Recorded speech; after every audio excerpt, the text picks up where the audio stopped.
Le constat sur lequel tout le monde s'accorde, c'est que le nombre de dépressifs ne cesse d'augmenter depuis un siècle. Au début du XXe siècle, il y avait moins d'1% des gens qui avaient un épisode de dépression dans leur vie.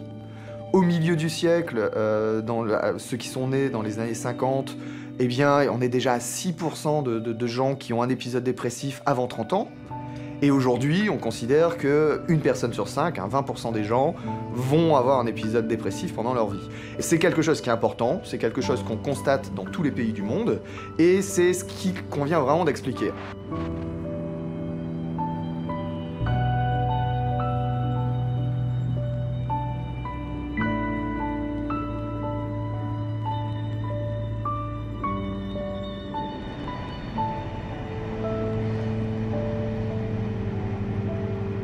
La dépression est omniprésente.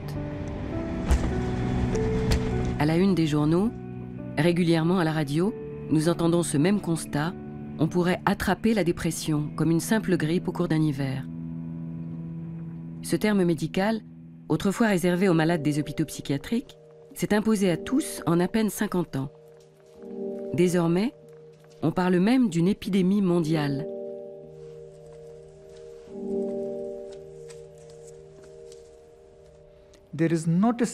Il n'existe pas une seule région dans le monde où il n'y a pas de cas de dépression. C'est un mal répandu. Il survient partout. Tout le monde peut être atteint. Et c'est une maladie. Les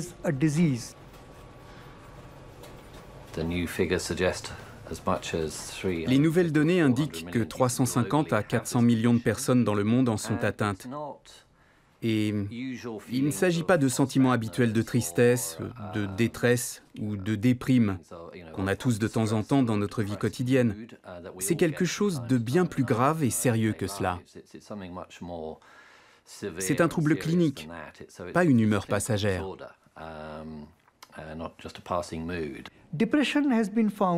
Il a été montré que la dépression est la deuxième maladie la plus invalidante dans le monde lorsqu'on la compare avec d'autres problèmes de santé. Cela doit être souligné, car ce n'est pas souvent reconnu comme étant si important. Il faut, je pense, que les gens comprennent que la dépression est là, qu'elle peut créer des handicaps, mais surtout qu'elle peut être diagnostiquée et soignée. C'est ça le message.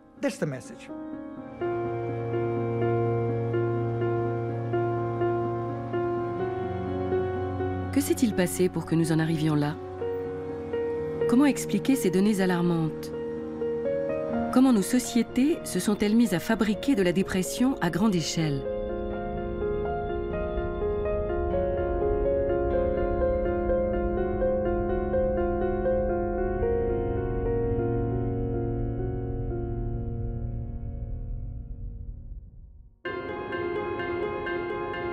Un des pays les plus récemment touchés par la hausse spectaculaire des cas de dépression est le Japon.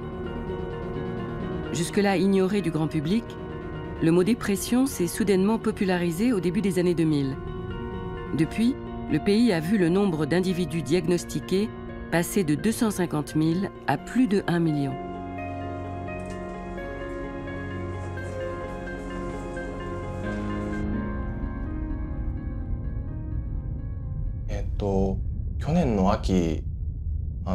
仕事が急に忙しくなりまして、ほとんど休みもなく毎日働いていまして、そういう多忙な状況の中、やっぱり体は疲れているのに眠れないという状況が何日も続きまして、っていうのが原因かなと思います。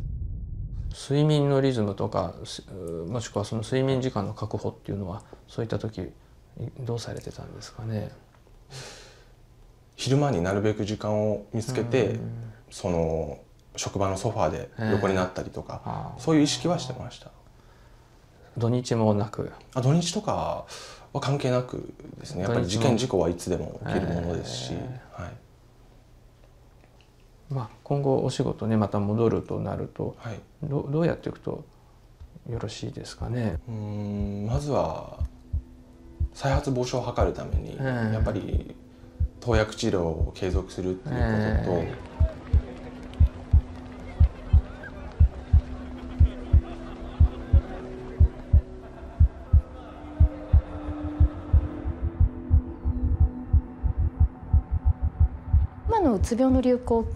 Quand je vois la façon dont la dépression s'est propagée aujourd'hui, je me souviens qu'en 1997, aux États-Unis, où j'étudiais la dépression, tout le monde en parlait, prenait du Prozac, alors qu'au Japon, personne ne l'évoquait.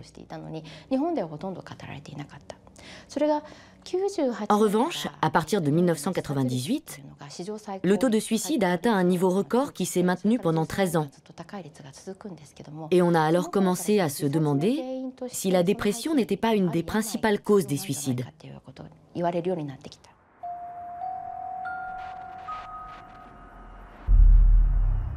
La prise de conscience nationale s'est faite en 2000, lorsque pour la première fois, une entreprise, Dentsu, la plus prestigieuse agence de publicité japonaise, a été condamnée par un tribunal et ainsi rendue responsable du suicide de l'un de ses employés, victime de surmenage. Le nombre de suicides avait dépassé 30 000 personnes par an. C'est la raison pour laquelle ce jugement de l'affaire Dentsu n'a pas laissé les Japonais indifférents.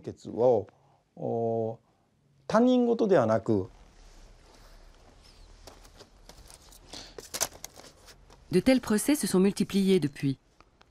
Et la dépression s'est vue considérée par les Japonais comme la principale explication de la hausse considérable du nombre de suicides. Un lien de causalité s'est ainsi imposé entre surmenage, dépression et suicide.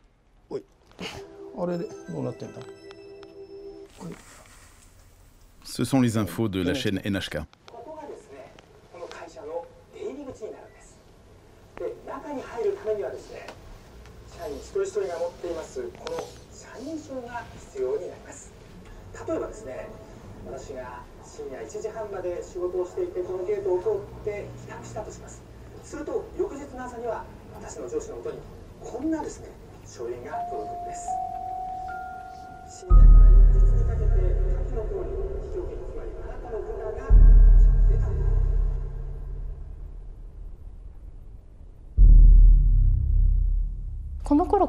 Ainsi, depuis cette époque, la dépression a commencé à être connue progressivement au Japon. Et puis, sous l'effet conjoint des campagnes de prévention du suicide et des publicités sur les antidépresseurs qui ont fait leur apparition dès 1999, c'est devenu soudain une maladie connue du grand public. Le gouvernement et les entreprises ont fait des efforts. Mais rien n'a changé au niveau des horaires de travail pendant ces 10 dernières années.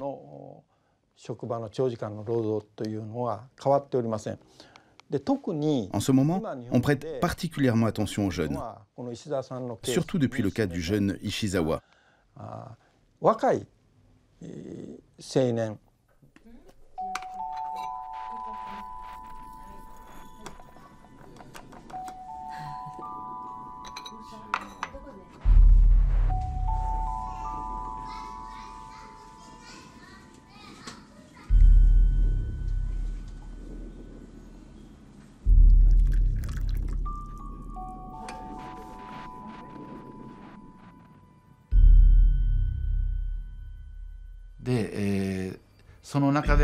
Mon fils était un jeune homme drôle et gai. Tous les soirs, on se réunissait à Utsunomiya où il habitait. Un jour, peu de temps avant sa mort, mon fils a proposé de donner ses économies à son petit frère. Et moi, en l'entendant, j'ai trouvé ça bizarre.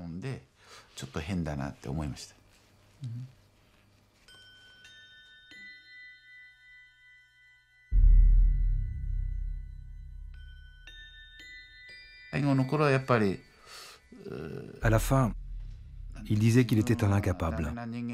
Tout ça, c'est parce qu'il ne pouvait pas atteindre les chiffres exigés par l'entreprise. Je lui en ai parlé, mais je ne savais pas qu'à ce moment-là, sa situation était si grave.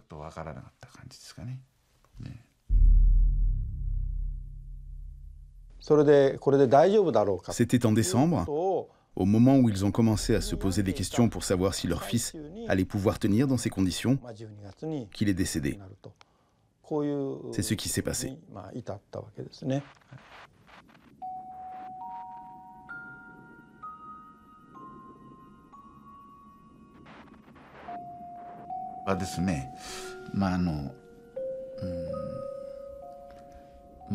Lors des funérailles de mon fils, le chef de l'entreprise est venu s'incliner devant son corps pour présenter ses condoléances. Aussitôt après, son secrétaire lui a dit « Chef, c'est l'heure de partir ». Il avait un autre rendez-vous.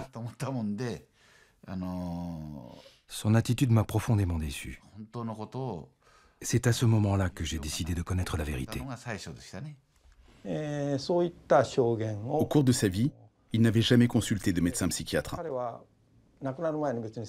Durant mon enquête, j'ai rassemblé les témoignages de ses proches.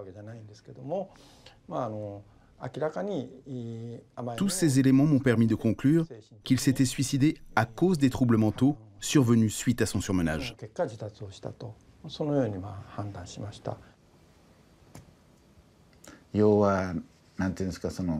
Bien sûr que la personne concernée doit souffrir beaucoup, mais les gens qui sont autour d'elle, comme sa famille ou ses amis, peuvent garder longtemps des regrets qui ne s'effaceront jamais. Voilà.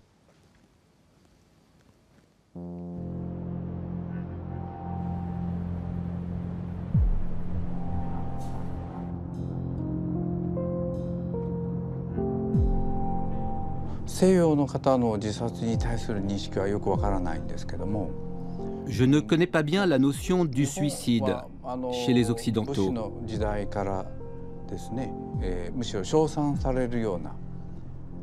Mais au Japon, au temps des samouraïs, c'était plutôt un acte honorable dans notre culture.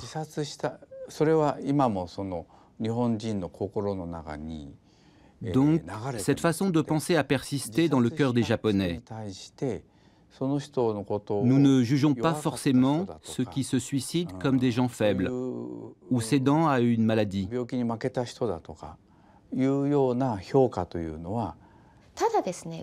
Mais depuis 15 ans, plus l'intérêt pour la dépression s'est développé, plus le romantisme qu'on prêtait au suicide est en train d'évoluer. J'ai l'impression qu'il y a eu une évolution radicale. Avant, on considérait le suicide comme un acte de libre arbitre et accompli sans aucune hésitation. Désormais, on commence à penser que la cause est peut-être la dépression.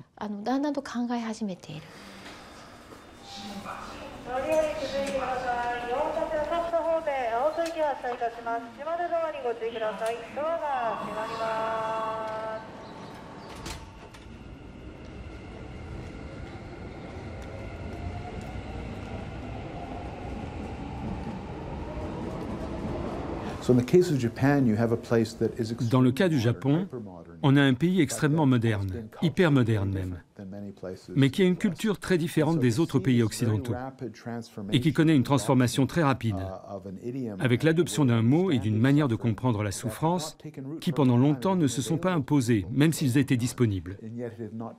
Seul un petit segment de la population utilisait des concepts comme celui de dépression. Pour moi, c'est un exemple fascinant.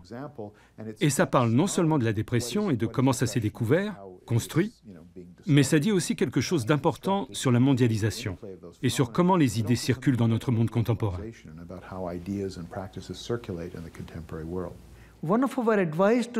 Un de nos conseils au gouvernement japonais a clairement été de former tous les agents de soins, les médecins généralistes et les infirmiers, à reconnaître très tôt une dépression ou des tendances suicidaires, afin de prendre des mesures correctives. Et je suis heureux d'annoncer qu'ils prennent cela très au sérieux.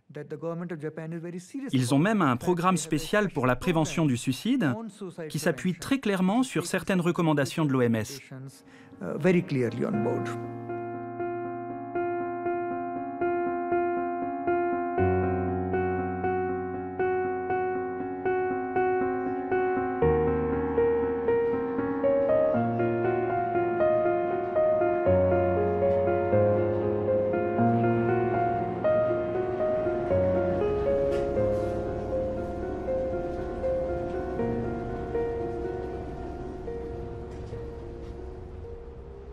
Les Japonais ne sont pas les seuls à faire face à une forte augmentation du nombre de personnes dépressives. En Allemagne, s'est créée l'Alliance européenne contre la dépression, organisme regroupant 15 pays européens et dirigé par le professeur Ulrich Hegerl, directeur de la clinique psychiatrique de Leipzig et consultant régulier auprès de l'industrie pharmaceutique. Le nombre de dépressifs est-il, tout comme au Japon, en hausse en Allemagne? Ou ces résultats en constante augmentation sont-ils simplement la conséquence de stratégies de dépistage plus actives? Zunächst, vielleicht ganz interessant nochmal, die Frage ist ja oft, sind denn Depressionen wirklich so häufig? Oder wird es einfach durch die Erhebungsmethode falsch eingeschätzt? Wir hatten die Chance, die KV-Daten auszuwerten und Sie sehen, dass im Jahr 2006 die Diagnose Depression über 87.000 Patienten gestellt worden ist, bei etwas mehr als 8 Millionen Versicherten. Das fand ich vorhin auch ein spannendes Argument. Jetzt wird immer gefragt, jetzt arbeitet doch das Bündnis schon jahrelang. Hat sich denn an dieser Zahl was verbessert? Gibt es da eine Untersuchung, die nachweist? Also wir würden zum Beispiel, wir könnten jetzt frech behaupten, dass die Zunahme der Verschreibung von Antidepressiva und der Diagnosestellung eben ein Erfolg ist, dass mehr Menschen korrekt diagnostiziert und korrekt behandelt werden und dass wir dazu mit beigetragen haben. Dann könnte einer fragen, wie kommt es denn, dass dann in den letzten, seit 2007, so eine leichte Zunahme der Suizidraten war? Das ist jetzt wieder eine Frage, die ist kompliziert, zeige ich Ihnen auch gleich noch was. Das erklärt nicht alles, aber das spielt eine große Rolle. Wir haben nämlich hier 2009, Ende 2008, war der Suizid von Robert Enke im November. Und hier ging es dann besonders steil nach oben. Gab hier schon vorher ein bisschen eine Zunahme, aber das geht noch steiler nach oben. Der für alle völlig überraschende Suizid. Le suicide de Robert Enke, le gardien de but de l'équipe nationale de foot, a eu une grande répercussion. On en a beaucoup parlé dans les médias. Il était clair que c'était lié à une maladie dépressive. Et on a pu constater que cette maladie peut toucher tout le monde, même un joueur de l'équipe nationale qui a du succès, et qu'il s'agit d'une maladie très dangereuse. Un programme de sensibilisation a été mis en place par l'Alliance pour former et informer patients, médecins, travailleurs sociaux et médias sur la dépression et le risque suicidaire. Ce programme est désormais appliqué dans plus de 100 régions en Allemagne et en Europe. Pourquoi je fais cette formation ou pourquoi je m'y intéresse? D'abord parce que c'est notre domaine dans le travail. Nous travaillons beaucoup avec des dépressifs. Et personnellement, j'ai aussi un intérêt pour le sujet. Et le fait qu'on ne doive pas tout repérer soi-même, mais que l'on puisse partager certaines choses en équipe, dans des réunions comme celle-ci, lors de cette formation, c'est exactement la raison pour laquelle je fais ça, pour laquelle nous faisons ça avec l'association. Eine andere erschreckende Zahl, warum es ein Bündnis geben muss, ist es ein Anstieg über 100% bei den jungen Erwachsenen. Man sieht die Frauen sogar noch ein bisschen früher. Das kann auch damit zusammenhängen, dass die Männer vielleicht später zum Arzt gehen. Es ist auch nicht immer gesagt, dass...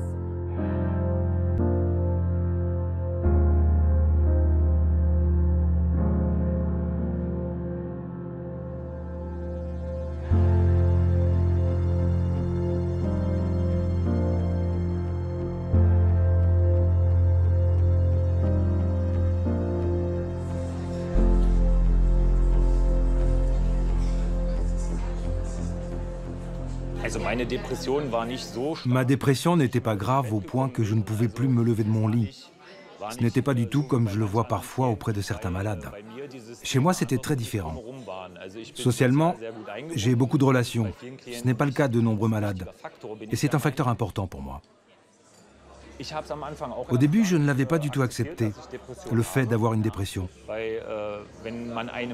Parce que quand quelqu'un te dit « tu as une dépression », c'est comme si on te disait « oh, tu es faible, tu n'es pas assez fort pour te tenir droit dans ta vie ». Cela revient à montrer un peu de faiblesse. Et chez les hommes, justement, les hommes vont moins consulter pour une dépression. Il y a plus de femmes. Cela tient simplement au fait que les femmes parlent plus facilement que les hommes. Le problème fondamental est que nous avons tous le sentiment de savoir plus ou moins ce qu'est une dépression. Je peux dire qu'il est difficile de savoir ce que c'est quand on n'en a pas souffert soi-même.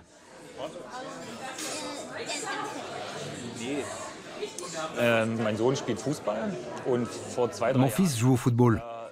Et il y a 2 ou 3 ans, le gardien de but du club d'Hanovre, Robert Enke, s'est suicidé. Dépression. Il s'est jeté sous un train.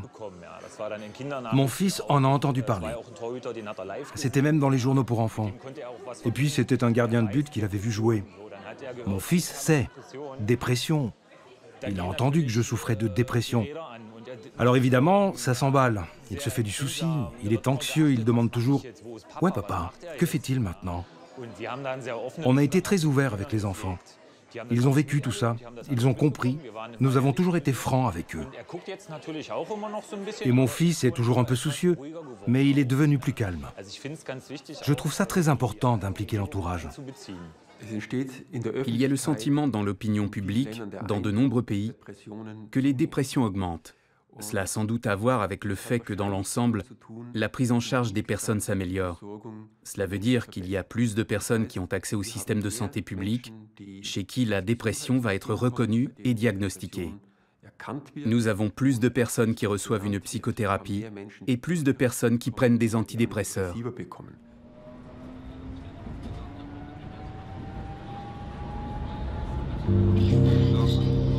Ces processus de dépistage, qui se mettent en place dans un nombre croissant de régions du monde, selon un protocole vivement recommandé par l'OMS, incitent à aller consulter un médecin. Autant de nouveaux diagnostics qui peuvent être pris en compte dans les statistiques. Mais regardons de plus près sur quoi reposent ces programmes, sur quelle méthodologie, et surtout, sur quelle définition de la maladie. La question la plus compliquée au monde, c'est comment définir la dépression. Parce que c'est utilisé de manière tellement différente. Le procédé standard des médecins pour la définir, c'est d'utiliser le manuel diagnostique et statistique, le DSM, qui a une série de critères définissant les symptômes les plus caractéristiques de la dépression. Et ça inclut la tristesse, la perte d'intérêt, les troubles du sommeil ou de l'appétit, la perte d'énergie, un sentiment de désespoir face à l'avenir, de pessimisme par rapport à sa vie actuelle et d'échec par rapport à sa vie passée. À cela s'ajoute très souvent un sentiment d'impuissance, d'inutilité. Et dans les cas les plus sévères, la personne est complètement inapte ou a de grandes difficultés à faire toutes ces choses qui font partie d'une vie normale. Elle se sent dans un état pire que ce qu'elle a jamais ressenti, pire que de perdre l'être qu'elle a de plus cher au monde. Le DSM, donc manuel diagnostique et statistique des troubles mentaux, c'est un gros dictionnaire en fait, donc un manuel au sens vraiment pratique, qui est destiné aux cliniciens et qui doit les aider à poser un diagnostic. En l'occurrence, pour la dépression, eh bien, sur 8 symptômes classiques, il faut que 4 au moins soient présents presque tous les jours pour que le diagnostic puisse être posé. Donc la grande nouveauté de ce manuel, c'est qu'il a, pour la première fois dans l'histoire de la psychiatrie, imposé à chaque clinicien des règles strictes dans la manière de poser le diagnostic. Avant 1980, 2 psychiatres ne se seraient jamais mis d'accord sur le diagnostic d'un même patient. Une catastrophe pour la profession. Le DSM était un effort pour que les cliniciens travaillent tous à partir des mêmes critères. Et ça a conduit à une réelle augmentation de la fiabilité des diagnostics. Et c'est une échelle qui est partagée par de nombreux pays dans le monde. C'est une échelle qui est traduite dans de nombreux pays dans le monde, ce qui permet finalement de se mettre d'accord sur l'évaluation d'une sévérité au travers d'un instrument commun. Donc au moins dans le monde entier, les différents psychiatres ou personnes qui travaillent sur la question de la dépression vont pouvoir parler le même langage.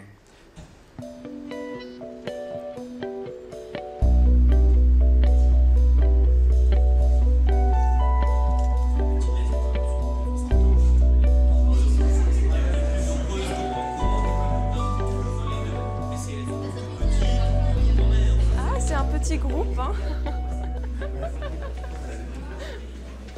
On est prêt. Voilà, bonjour. Voilà, donc on va commencer là. Je vous propose qu'il y ait quelqu'un qui puisse jouer le psychiatre qui évalue l'échelle de dépression.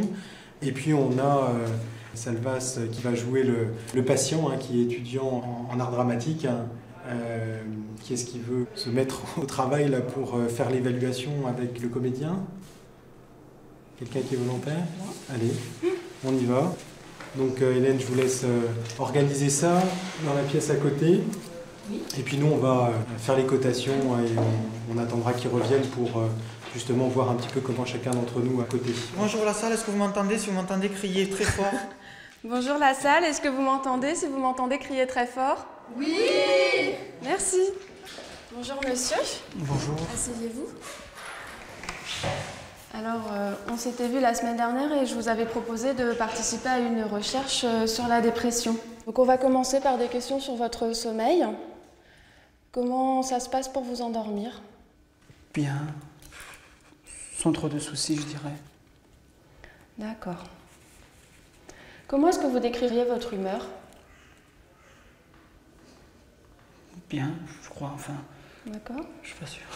Vous n'êtes pas sûr. Est-ce que vous vous sentez triste?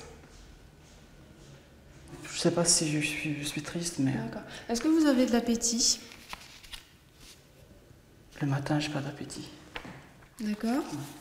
Vous n'avez plus de repas habituels?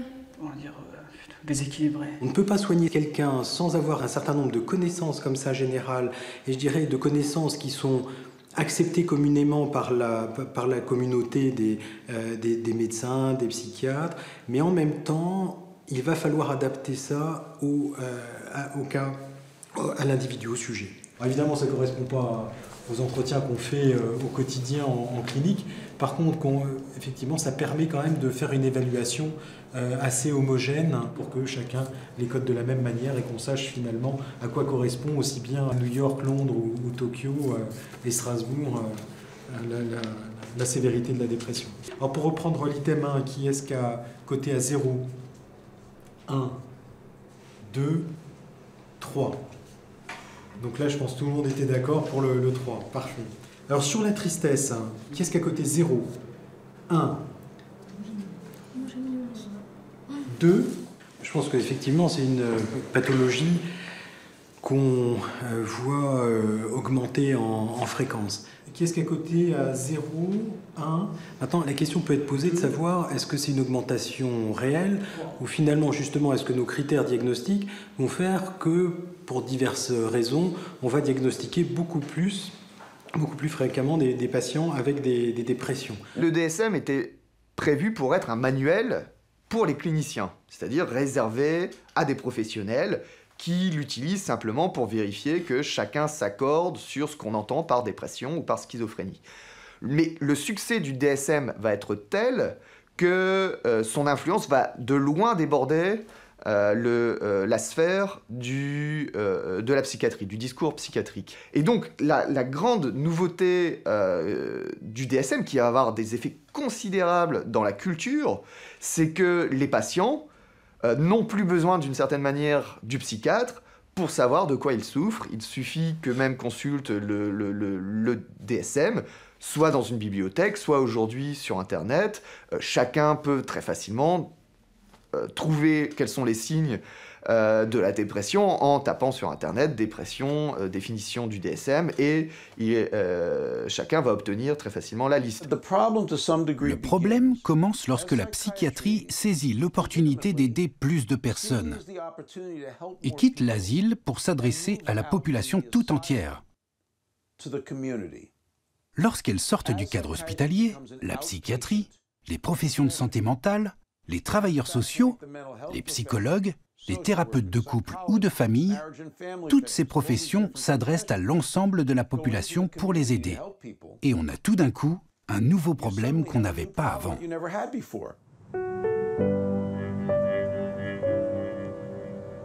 La simplicité d'usage du DSM l'a rendu accessible à tous, bien au-delà de son utilisation initialement réservée aux professionnels.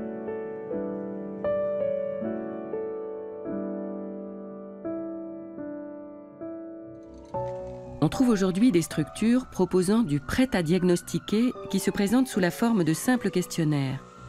L'intention est apparemment louable.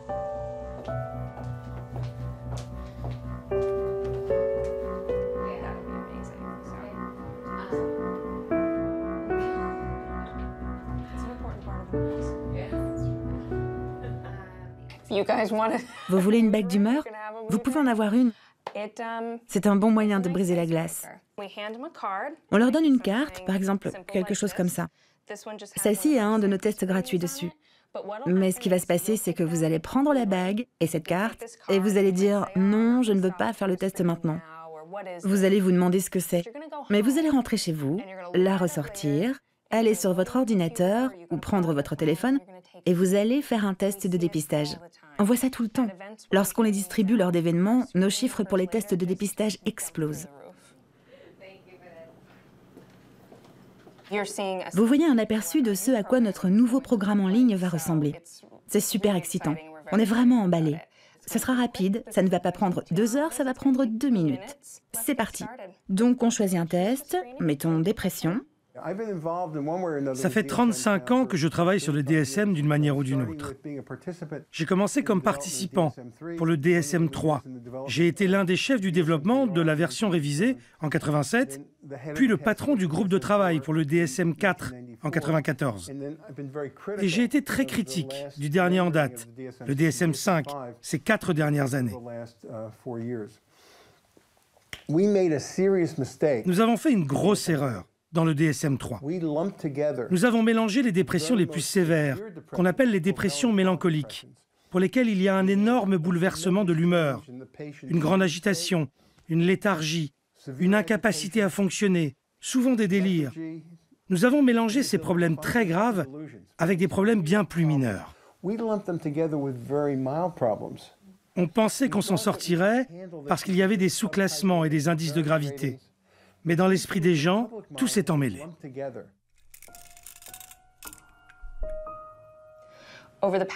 Ces 15 derniers jours, à quelle fréquence vous êtes-vous senti manquer d'énergie ou ralenti? Et les gens commencent à répondre à ces questions. Ces 15 derniers jours, à quelle fréquence vous êtes-vous senti coupable de quelque chose?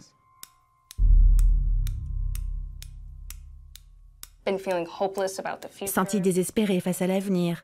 Senti déprimé? Là aussi, il est tout à fait normal de l'être de temps en temps, mais sur les 15 derniers jours, combien de fois l'avez-vous ressenti?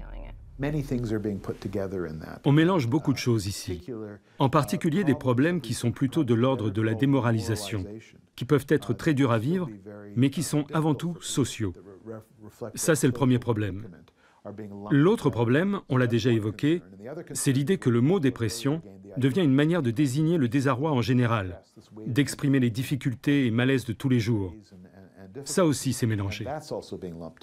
On appelle donc dépression des problèmes mineurs, des problèmes plus sérieux qui ne relèvent pourtant pas de la dépression, ainsi que des problèmes plus fondamentaux, qu'on retrouve à mon avis dans le monde entier, qui font partie de la vulnérabilité humaine, et là, qu'on peut appeler dépression. Maintenant, 2 étapes importantes. D'abord, on va vous expliquer clairement et succinctement ce que veut dire votre résultat. Vous présentez probablement des signes et symptômes compatibles avec une dépression, ou vous n'en présentez probablement pas. Mais c'est plutôt par ici qu'on va expliquer. Qu'est-ce que ça veut dire « j'ai un score positif pour la dépression ». Un bon diagnostic est un moment fabuleux dans la vie de quelqu'un. Ce qui était inexplicable peut maintenant être expliqué. Au lieu de se sentir seul et maudit, on trouve une communauté de gens qui ont vécu la même chose. On retrouve l'espoir d'aller mieux, parce que sa maladie est enfin comprise. Un mauvais diagnostic poursuit les gens de diverses manières, et souvent les poursuit toute leur vie. Il peut mener à un traitement inutile, avec de nombreux effets secondaires, une stigmatisation, les gens qui vous regardent différemment. Et puis ça change le regard qu'on porte sur soi. Ça conduit à avoir des attentes plus réduites, un moindre sens des possibilités qui s'offrent à vous. Il est crucial d'établir de bons diagnostics, de ne pas passer à côté des nombreux cas de dépression sévère qui ne sont pas identifiés. Seul un tiers des dépressifs sévères ont été suivis par un clinicien au cours de l'année précédente. Donc, on passe à côté de ceux qui ont vraiment besoin d'un traitement. Et le triste paradoxe, c'est qu'on surmédicalise des gens tout à fait normaux qui reçoivent un mauvais diagnostic, fait à la va-vite, et donc un traitement inutile. Nous voulons vraiment que la santé mentale soit abordée et traitée avec le même sérieux que la santé physique. C'est notre but, c'est notre vision, celle d'un monde dans lequel ça arrive. D'une certaine manière, en ce qui concerne la dépression, le système tout entier de recherche, de traitement et de dépistage, qui inclut tant de gens, repose sur cette seule définition du DSM. Et quand on a élargi cette définition, peut-être avec les meilleures intentions, on a créé tout un système qui est lié aux fabricants de médicaments, aux questions de santé publique, à toutes ces statistiques, de telle manière que s'est opérée une redistribution des pouvoirs qui paraît maintenant tout à fait légitime.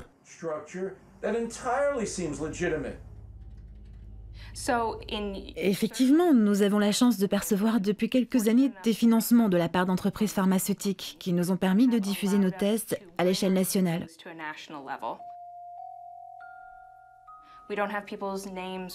Leur nom n'est pas écrit partout, on ne l'a pas placardé.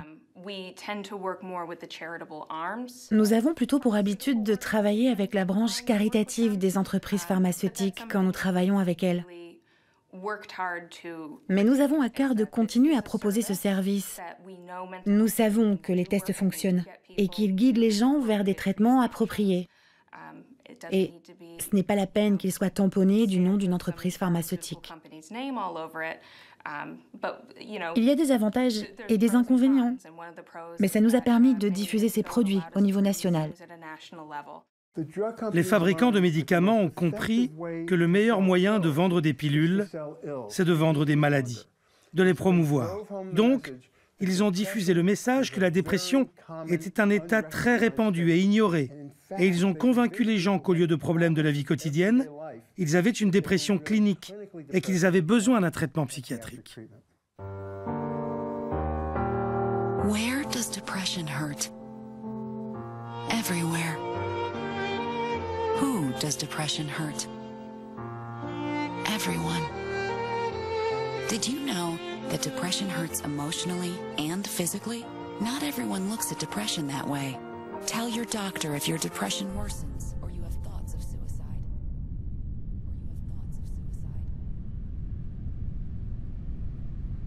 Depuis l'arrivée du DSM, le nombre de personnes diagnostiquées dépressives et celui des prescriptions d'antidépresseurs ont augmenté de manière spectaculaire. La consommation d'antidépresseurs a quasiment doublé dans les pays de l'OCDE entre 2000 et 2011, sans pour autant que l'on puisse affirmer que le nombre réel de personnes dépressives est augmenté dans la même proportion. Ne serions-nous pas en train de médicaliser la tristesse et le mal-être plus que nécessaire, au risque de créer de nouvelles souffrances?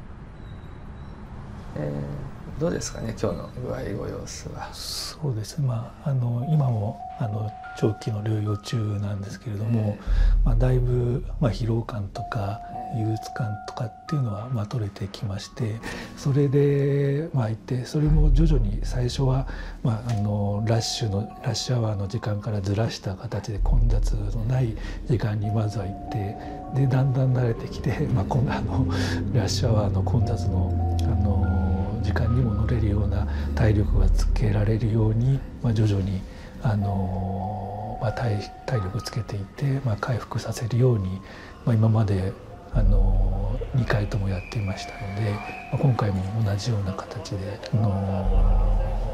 回復に目指して活動をしています。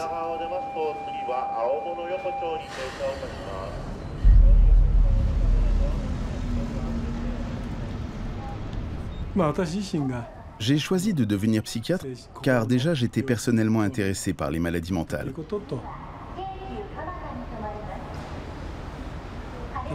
Quant à ma spécialisation dans le domaine de la dépression, elle vient tout d'abord du fait que cette maladie psychique est celle qui se guérit le mieux, normalement. Mais également parce que j'ai toujours eu un faible pour les personnes tristes, déprimées ou anxieuses.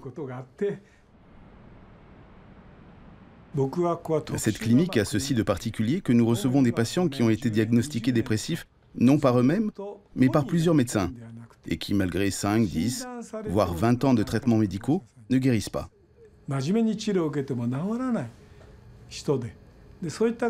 Il est certain que parmi eux, il y a une proportion non négligeable de personnes qui, alors qu'elles traversaient juste une mauvaise passe qui les a démoralisées à un instant de leur vie, ont vu leur santé psychique au contraire s'aggraver à cause des traitements et des médicaments pris consciencieusement pendant toutes ces années.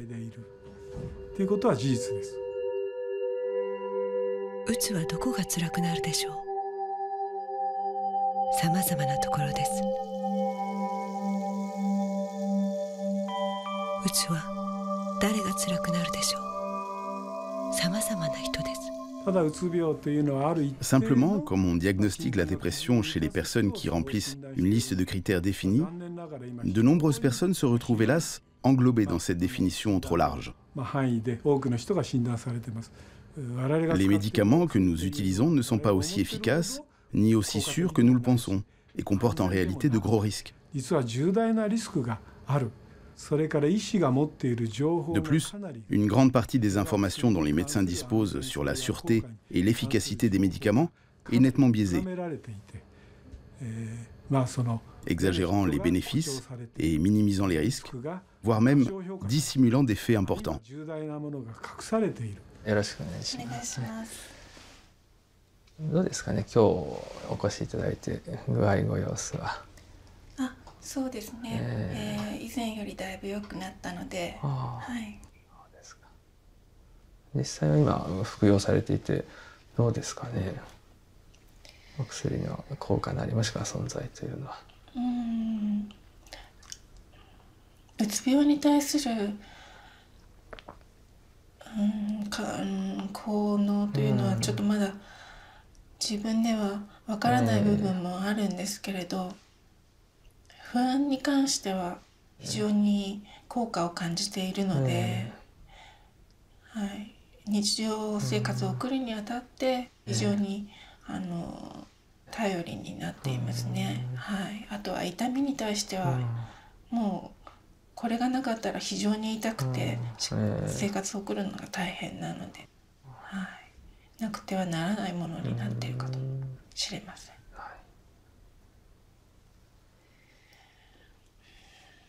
まあ日常生活をもっと、普通のものに近づけたらなと思いますね。はい、外出ができたり、はい。家事ができたり、はい、友人に会えた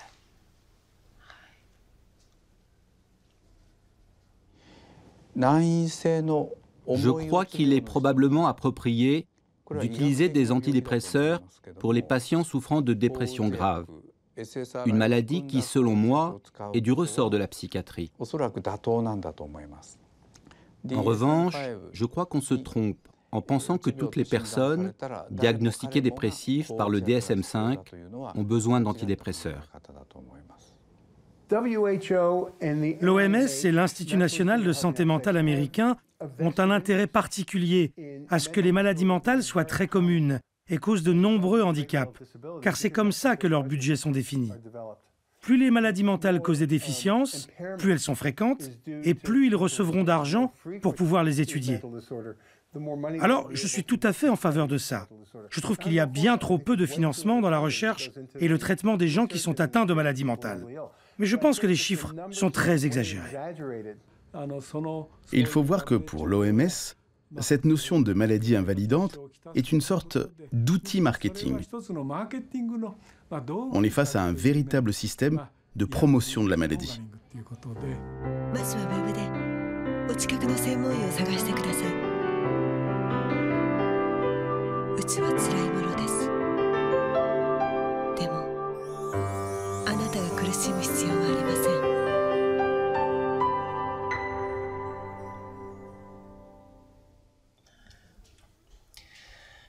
« 心の中のどこかに Love yourself, love your my life、自分の人生を投げ出さずに生きていけたらなと思います。そうですね。はい。ぜひ希望を失わずに。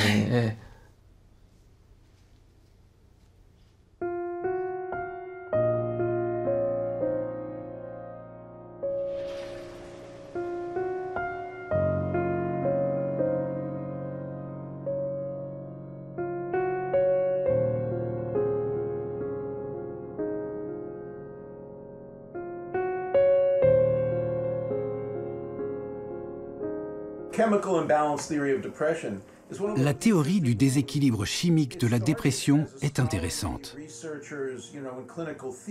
Ça a commencé comme de la recherche académique et clinique, mais c'est devenu une sorte de légende urbaine qui dépasse complètement ses intentions académiques initiales dans la société et dans l'industrie pharmaceutique.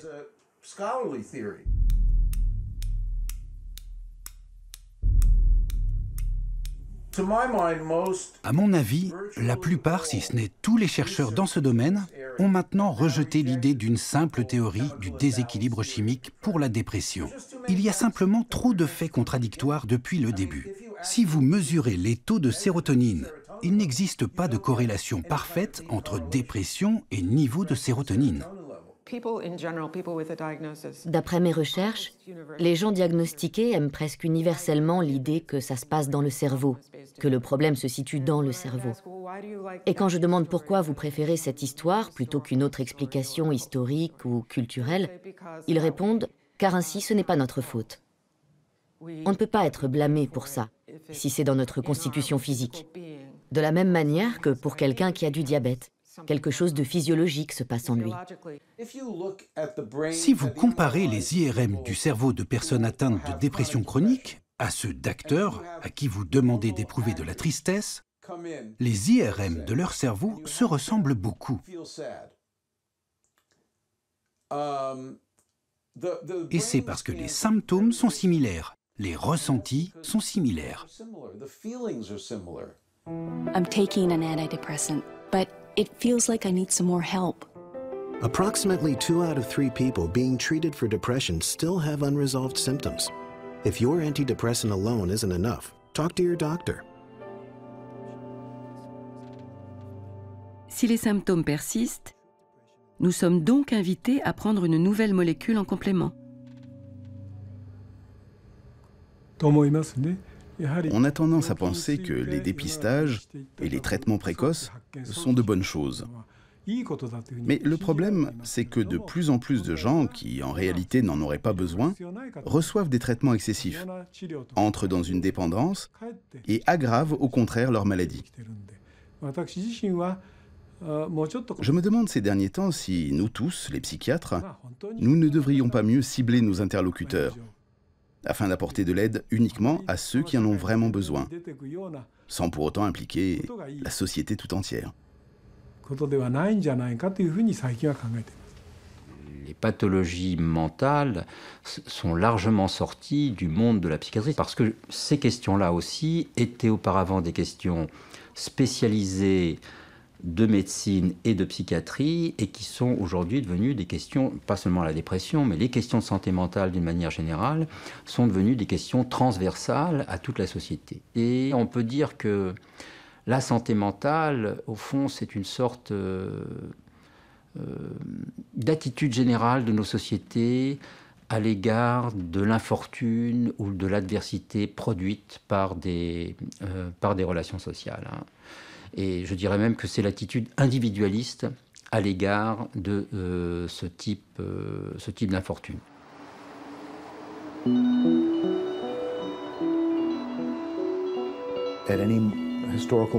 À toutes les époques de l'histoire, dans tous les groupes sociaux, culturels ou locaux, les gens ont des langages pour la souffrance et la détresse, qu'ils utilisent à la fois pour se comprendre eux-mêmes et pour communiquer leur détresse ou leurs problèmes aux autres.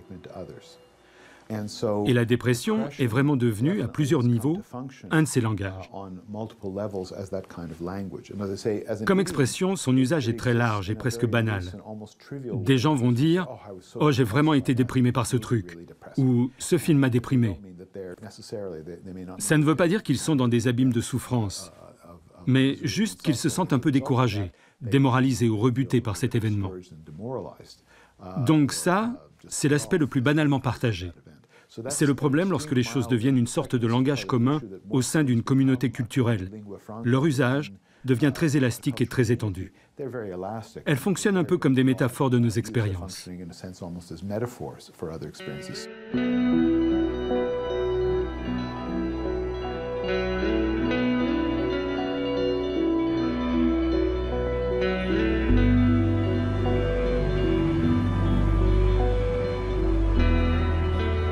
Le mot dépression, victime de son succès, a aujourd'hui largement dépassé la réalité de la pathologie. Une autre maladie a connu une certaine notoriété récemment, le syndrome bipolaire, autrefois connu sous le nom de maniaco-dépression. Il se retrouve de plus en plus souvent à la une des médias. Dans ses cours à l'Université de New York, l'anthropologue Emily Martin l'étudie comme une métaphore des valeurs de notre société contemporaine.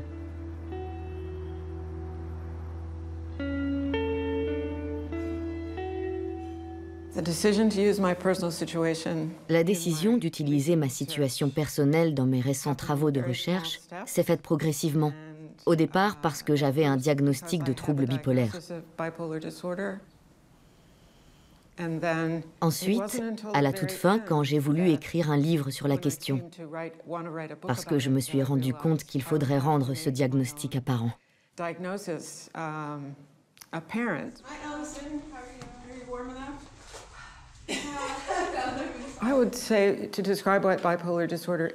Je dirais qu'être bipolaire, c'est avoir à vivre avec le fait que nos humeurs, les joyeuses comme les tristes, peuvent potentiellement devenir excessives par rapport à une norme souhaitable. Les phases d'euphorie sont géniales. On adore ça. C'est vraiment la meilleure sensation du monde. Mais dans ces périodes-là, on a comme le pressentiment qu'avec une telle surcharge de courant, on risque de disjoncter. On sent qu'on est au bord du gouffre, mais c'est impossible de s'arrêter. Et on finit par s'effondrer. Les gens disent qu'il n'y a pas de mots pour le décrire. Et c'est aussi parce que lorsqu'on est dépressif, on perd le langage. On n'arrive plus à formuler ses pensées. On n'est plus capable de s'exprimer. On est totalement terrassé par la souffrance. Hi Will, welcome. Give you a chance to warm up. Very cold. Je pense qu'il y a beaucoup de fantasmes autour du trouble de la manie. Ça a été adopté par la presse très largement comme une bonne caractéristique, un bon moyen de décrire les hommes ayant très bien réussi. De ce point de vue, la dépression est logiquement devenue le pendant du manque de productivité.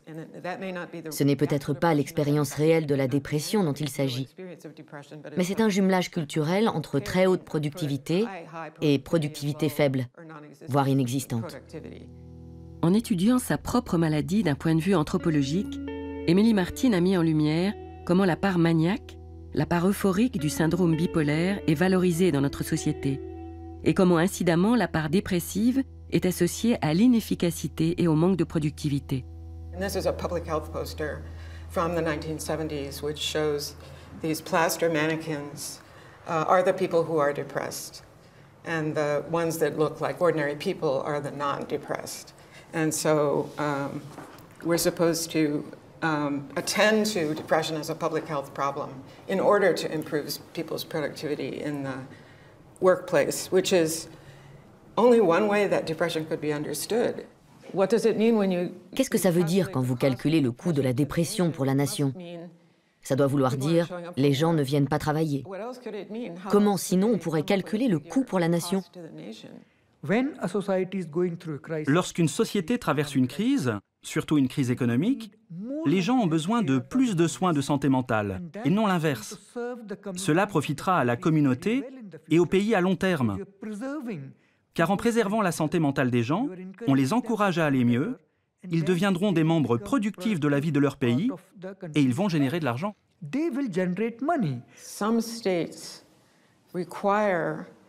Certains États obligent les chômeurs à prendre des antidépresseurs pour toucher leur allocation.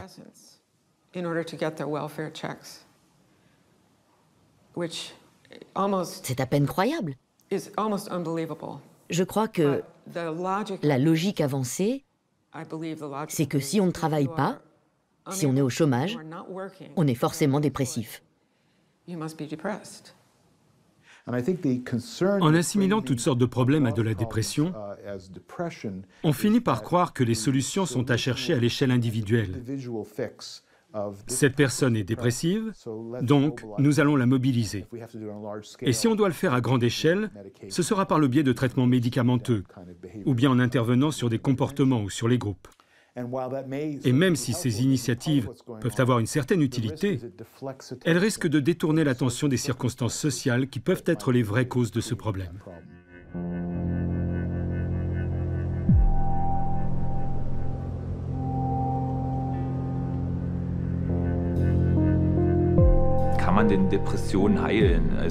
Est-ce qu'on peut soigner la dépression?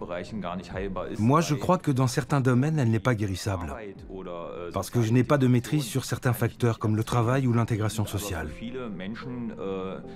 Pourtant, pour beaucoup de gens, ce sont des facteurs déterminants pour sortir de la dépression. J'ai vu moi-même cela chez quelqu'un qui était gravement dépressif. Il a trouvé un travail, il était très motivé, il avait de l'énergie, il était très engagé, et puis il a perdu son travail. Redépression. Ce n'est pas quelque chose que l'on peut prescrire. Et c'est un grand problème de société auquel nous faisons face. Parce que je ne peux pas aller chez le médecin et dire « Voilà, j'ai besoin pour celui-là d'un travail, et pour celui-là d'un groupe d'amis. » Le lien entre situation sociale et dépression est souvent fait. Pour certains, le chômage ou l'isolement sont des facteurs aggravants de la maladie. Mais pour d'autres, comme pour le professeur Egerl, la dépression est la cause du chômage et non l'inverse.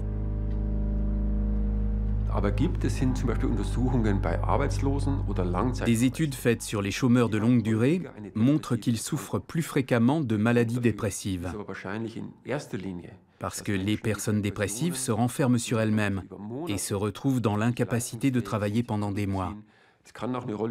Il peut aussi arriver qu'à cause du chômage, on tombe dans la dépression.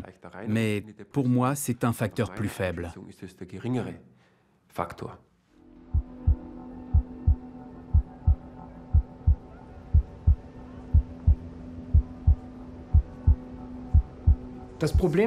Le problème chez un dépressif, c'est que l'on ne peut jamais dire à l'avance comment il va, s'il va venir.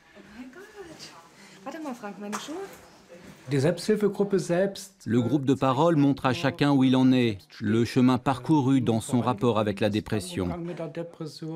Le groupe aide dans les moments où ça va mal, car on peut toujours se comparer aux autres dépressifs et se dire « Est-ce que je vais mieux? Qu'est-ce que j'ai fait ?» Cela donne l'impulsion pour faire de nouvelles choses.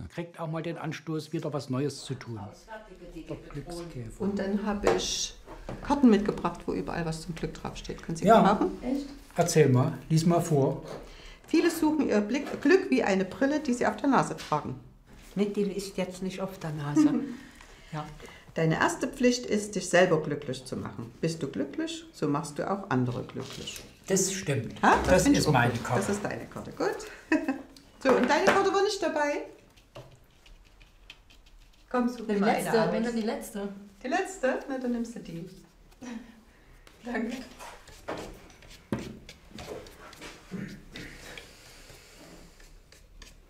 Aber ich würde sagen, zum Glück oder zum Glücklichsein gehört unbedingt, so wie man es eigentlich bisher auch kannte, einen Arbeitsplatz zu haben, seiner Arbeit nachzugehen. Nee. Arbeitslosigkeit, nichts ist schlimmer als Arbeitslosigkeit. Langeweile ist das schlimm. Langeweile ist schlimm, Arbeitslosigkeit ist nicht schlimm. Aber Arbeitsplatz, sein Auskommen, das ist aber wichtig. Na, Auskommen, und man kann aber doch nicht immer Arbeitsplatz. zu den Verlierern gehören. Warum gehörst du zum Verlierern, wenn du Hartz IV kriegst? Du gehörst zum Gewinnern, weil du in Deutschland lebst und Hartz IV kriegen kannst. Sehr gut. Darf ich dich zitieren? Gerne. Da stand dann auch die Frage von Cela pose la question du chômage de manière oppressante, car c'est un problème auquel beaucoup de dépressifs doivent faire face, parce qu'ils perdent leur travail à cause de la maladie, car ils n'ont plus les capacités de rendement suffisantes. On doit alors tout simplement se fixer de nouvelles perspectives, se rendre compte aussi que la vie vaut la peine d'être vécue, que l'on peut ressentir du bonheur et que l'on est le seul garant de son bonheur.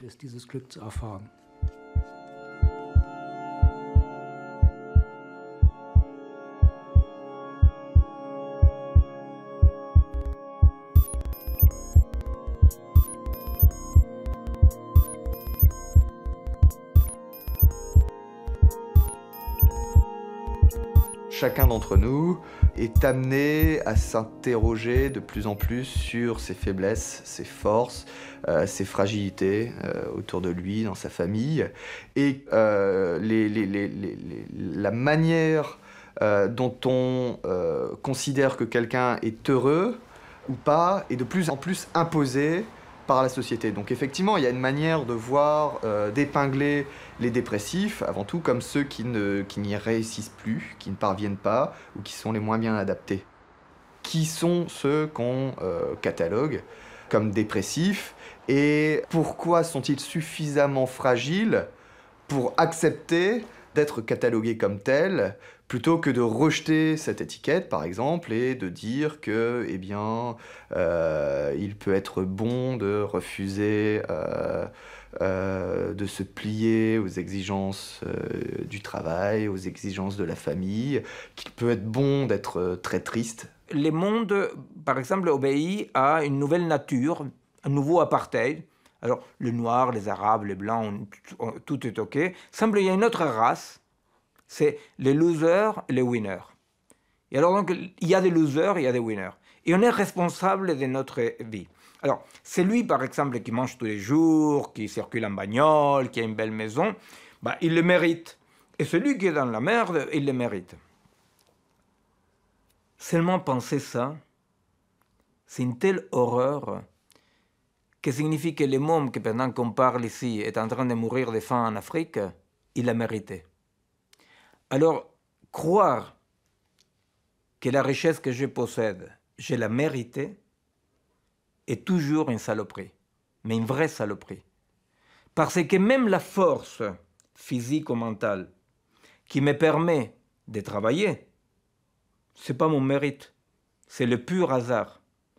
Et la faiblesse due au lieu de naissance, à la minorité à laquelle j'appartiens, la faiblesse physique, l'impossibilité d'agir aussi, bah, c'est aussi la loterie.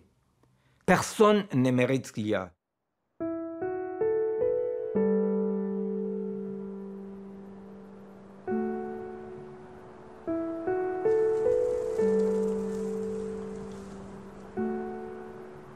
Depuis 2008, la Grèce fait face à une crise économique profonde et a vu s'accroître de manière spectaculaire ses taux de chômage, mais aussi de dépression et de suicide. Pour le député européen Nikos Chrountis, le lien est évident. Face à la détresse de ses concitoyens, il a décidé de soulever la question de la prise en charge de la santé mentale au Parlement européen.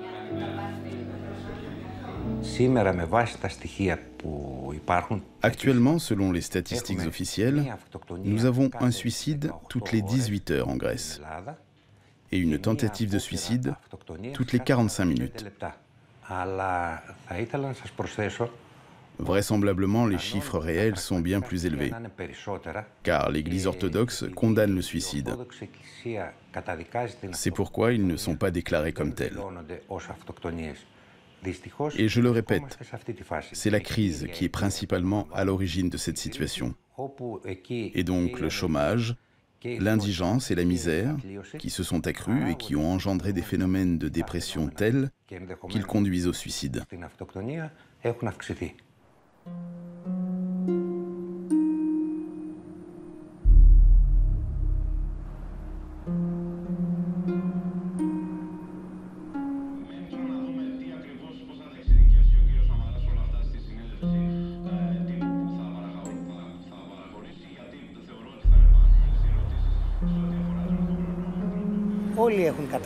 Nous faisons tous de la dépression. Dépressifs, nous le sommes tous. Moi-même, je le suis.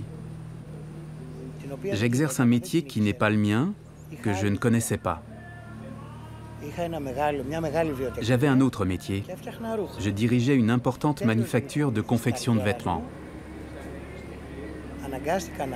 Et arrivé en fin de carrière,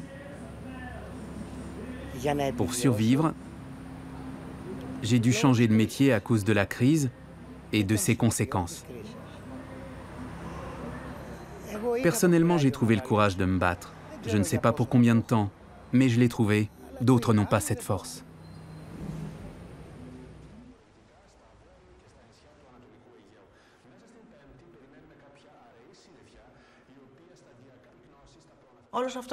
Cet endroit où nous nous trouvons débordait de vie avant. Tous ceux qui travaillaient dans le domaine de la santé psychique y sont venus suivre des programmes de formation.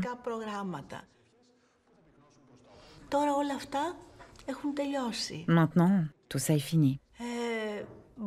Au-delà des chiffres, des nombres et des statistiques, je peux dire que ce que nous vivons au quotidien chez nous, dans notre famille, dans notre métier, a changé et a pris une coloration grisâtre. Personnellement, je le constate en premier lieu dans mon travail, avec mes patients dont la plupart manifestent des symptômes de dépression.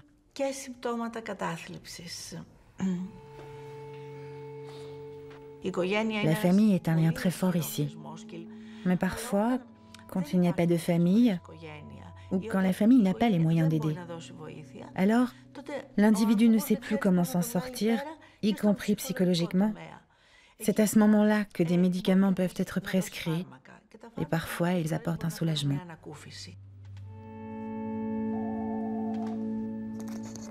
Γραμμή βοήθειας για την κατάθλιψη, παρακαλώ. Θέλω να μιλήσω λίγο σε κάποιον, θα μπορούσα να μιλήσω σε εσάς. Ναι, πείτε μου. Δεν ξέρω τώρα πού να αρχίσω. Έχω έντονα προβλήματα αϊπνίας εδώ και αρκετούς μήνες. Δεν κοιμάμαι. Κοιμάμαι μετά τη μέρα για αρκετές ώρες. Δεν έχω ρίξει για τίποτα. Είμαι ένα άδειο σακί. Αν το αφήσεις κάτω θα πέσει. Θέλω να σας πω, είμαι σε μια πολύ άσχημη κατάσταση. Δεν υπάρχουν κλάματα, δεν υπάρχει επιθυμία για τίποτα. Εδώ και αρκετούς μήνες είμαι άνεργος. Γενικώς δεν μου έχει βγει τίποτα. Lorsque les conditions économiques créent le désespoir, la honte, le sentiment de ne pas pouvoir subvenir aux besoins de sa famille, qu'elle fragilise de manière intolérable l'image de soi, qu'elle crée le sentiment que rien n'ira jamais mieux, il y aura forcément des gens qui envisageront le suicide.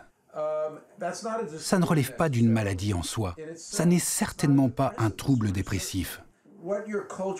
Ce qu'une culture nous offre en termes d'espoir, de fierté, de capacité à faire le minimum qui nous paraît nécessaire pour vivre dignement, tout cela a un impact sur les taux de suicide. Et en ce moment, en Grèce, il y a un tel désespoir que beaucoup de gens ont l'impression que c'est leur seule issue. Mais selon moi, conclure hâtivement que la plupart d'entre eux sont atteints de dépression clinique est sans fondement. C'est pas neutre, c'est pas innocent d'avoir une lecture médicalisante, psychiatrisante des effets d'une guerre qui se mène contre un peuple.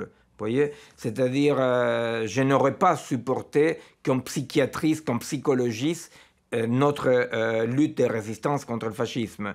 Il n'y a aucune raison pour psychologiser les effets de cette horreur macroéconomique.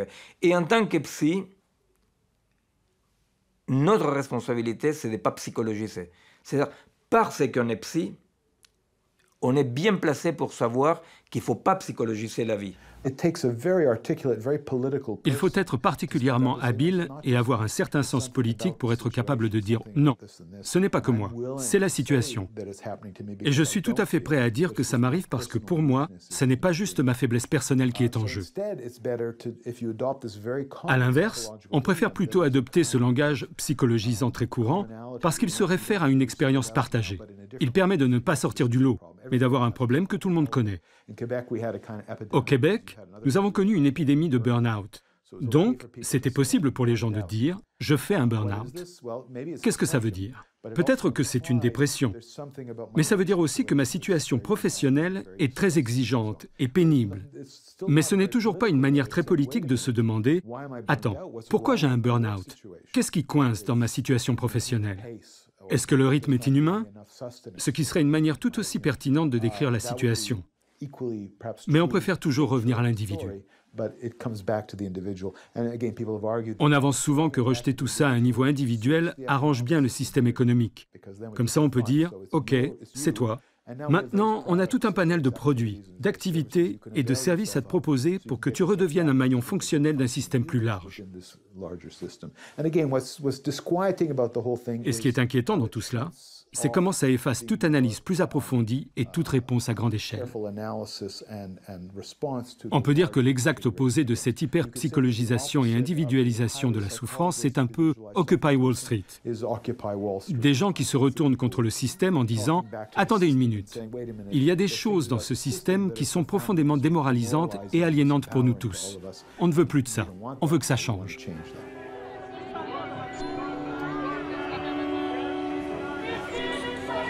La dépression serait-elle une réponse individuelle à une question collective? Le réflexe majoritaire aujourd'hui consiste à chercher en soi, dans son histoire personnelle, les causes et les solutions à des problèmes qui dépassent pourtant l'individu. Sans Dieu, sans maître, l'homme moderne est devenu le seul responsable de ses succès et par là même le seul responsable de ses échecs. Robinson Crusoe est un grand mythe de la culture occidentale. Et c'est le mythe fondateur de la notion d'individu. Il se retrouve complètement seul sur cette île, à l'exception des animaux, et il construit sa vie dans ce monde. C'est donc le mythe de la possibilité de l'individualité. C'est libérateur dans un sens. Mais qui va vous aider si vous chutez, si vous échouez?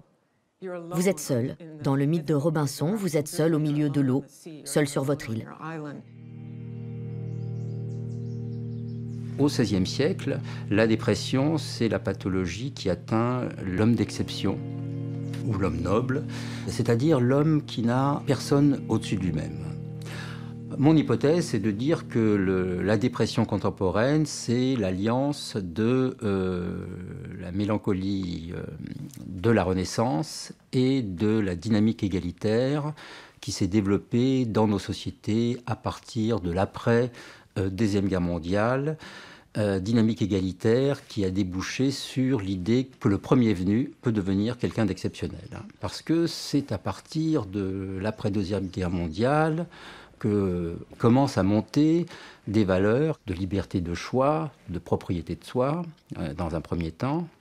Et donc, quelque chose des limites qui existaient auparavant se modifie. Et à partir de ce moment-là, l'autonomie devient notre condition. Je crois qu'on a de plus en plus de mal à imaginer que dans les moments difficiles, on puisse bénéficier d'une aide collective. On a tendance à penser « Sur qui puis-je me reposer ?» Sur moi-même. Je suis le PDG de ma propre vie. On l'entend beaucoup. Je crois que les gens grandissent, ils y sont obligés, avec le sentiment de devoir s'autogérer, optimiser leur vie.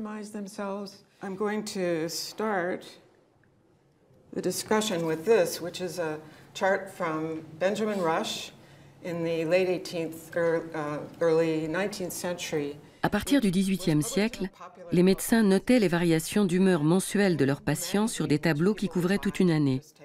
Aujourd'hui, ce sont les patients qui sont invités à les remplir eux-mêmes, tous les jours. Mood scale that doctors can purchase this software and then give a kind of password to their patients, and their patients can type in the password and open up a website with this scale on it, and they can every day they can tick off where they are on the mood cycle, and then the doctor can check up on them and see how they're doing. Donc, sur un mois, vous avez toutes ces cases à remplir. Sur les médicaments que vous avez pris, les activités que vous avez faites, dans quel type d'humeur vous étiez, combien vous avez dormi. Est-ce qu'un membre de votre famille était malade? C'est une sorte de croquis géant de tous les aspects de votre vie. Et les gens les remplissent. C'est considéré comme l'hygiène de l'humeur. C'est comme ça que ça s'appelle. So where would you prefer to be? What would be the best place on this one?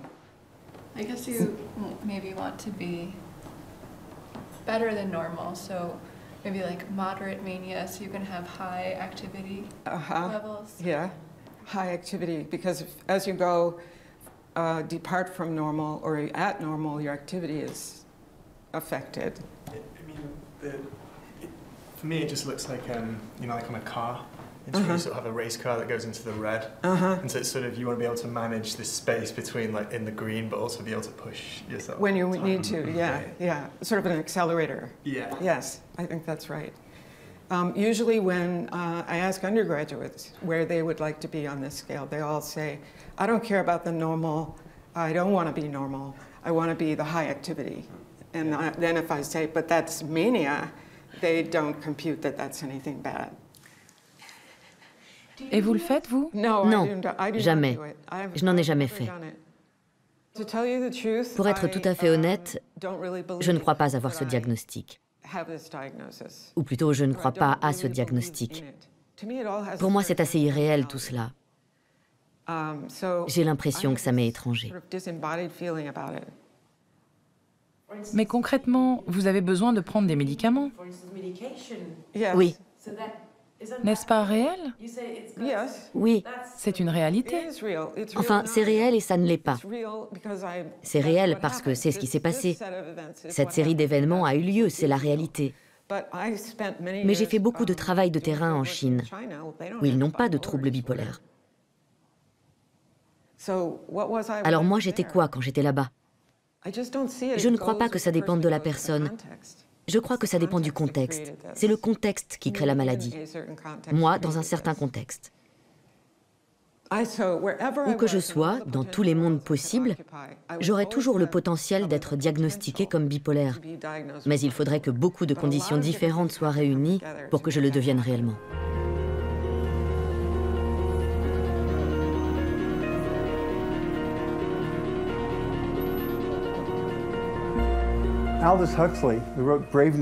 Aldous Huxley, qui a écrit Le meilleur des mondes, a dit que la médecine ferait de tels progrès que bientôt plus personne n'irait bien. Il a introduit le concept du soma dans Le meilleur des mondes, l'idée que les gens tiennent le coup grâce à une pilule qui les rend heureux.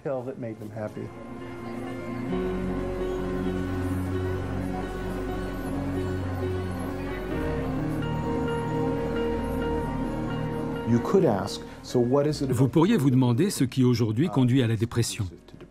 Et s'il y a des problèmes dans notre mode de vie, quelque chose qui aurait à voir avec le capitalisme consumériste, avec une société orientée vers la réussite, avec le fait d'être assailli à longueur de journée par des stimulations, des incitations à consommer, s'il s'avère que ces choses sont problématiques, est-ce qu'on veut se voiler la face et dire « Il n'y a pas de problème, prenez cette pilule et vous pourrez supporter cet environnement difficile que nous nous sommes créés ».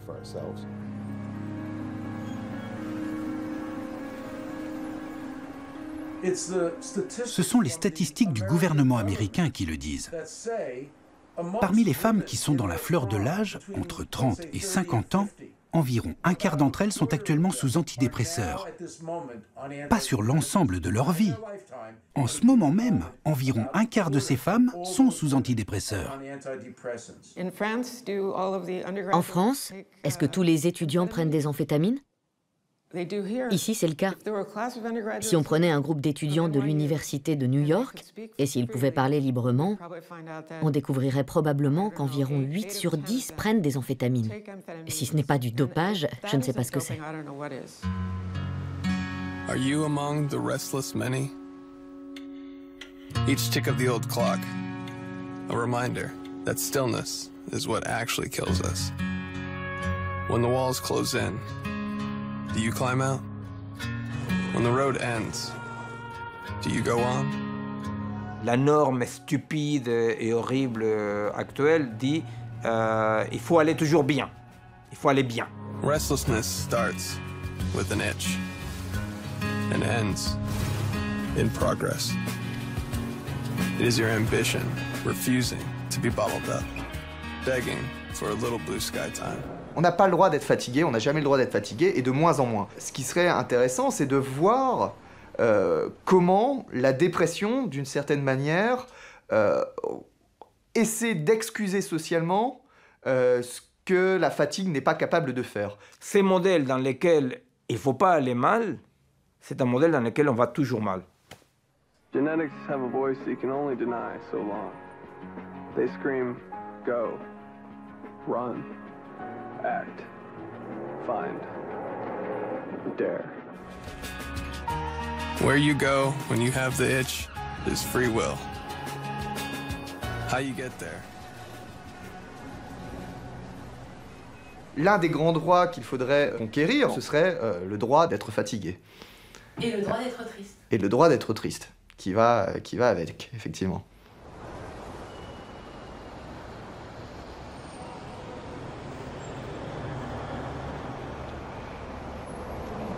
La nature humaine est d'une formidable constance. Notre monde ne compte pas plus de grands dépressifs aujourd'hui qu'hier. Ce qui change, c'est notre manière d'appréhender nos souffrances.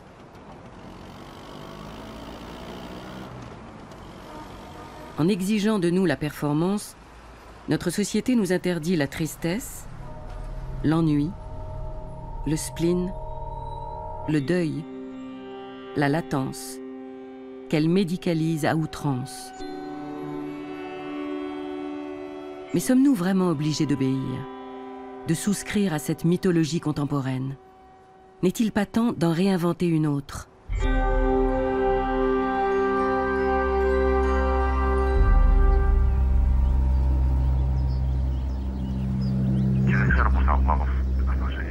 Νιώθω όλο αυτό να έρχεται πολύ πάνω μου, πολύ δυνατά πάνω μου.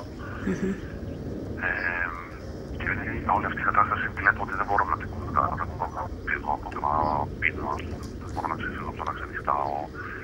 Πρέπει να ξαναμπω σε μια κανονική ροή. Και έχω ακούσει ότι υπάρχει παραγωγική αγωγή που μπορεί να σε βοηθήσει να σε μια νιώσεις πάλι δυνατός. Ναι, αυτό ισχύει. Μπορείτε να πάρετε δηλαδή κάποια φαρμακευτική αγωγή και όντως σιγά σιγά θα σας βοηθήσει να σταθείτε στα πόδια σας, θα ηρεμήσει λίγο αυτή η άσχημη διάθεση. Με τη σειρά του η άσχημη διάθεση θα βελτιώσει κάποιος από τη σκέψη. From the ground, one sees only the ass end of clouds. Those bits of the blanket tucked under, flying, flying. One sees across the counterpane, rumpled, morning white, as if the earth